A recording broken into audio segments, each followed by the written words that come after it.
સમાચારમાં આગળ વાત કરીએ તો લખતર અથામણા દરવાજા પાસે આવેલા 170 વર્ષ પૌરાણિક શ્રી રૂપાળી બા તથા કરણસિંહજી પેસેન્ટર શાળામાં નવરાત્રી નિમિત્તે ગરબાનું ભવ્ય એવું મહોત્સવનું આયોજન કરાવ્યું છે।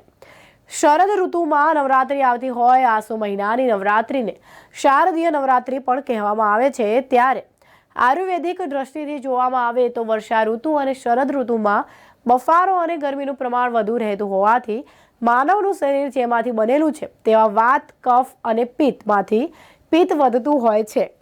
આથી માનવ શરીરમાં ગરમીનું પ્રમાણ વધતા માનવ શરીર જુદા જુદા રોગનો ભોગ બને છે। ત્યારે તૈત્તિરીય ઉપનિષદ અને પારસ ગૃહય સૂત્રોમાં આશીર્વાદ આપવા માટે સતમ જીવેમ શરદ સતમ શૃણુયામ શરદ શતમ સૂત્રનો ઉપયોગ કરવામાં આવતો હતો। માનવીના શરીરમાં સંચય થયેલ પિત્તનું શમન થાય તે માટે થઈને શરદ ઋતુમાં રાત્રિ ભ્રમણ અંતર્ગત નવરાત્રી અને ગરબાનું આયોજન દીર્ઘ દ્રષ્ટિ ઋષિ મુનિઓ દ્વારા કરાયું હતું।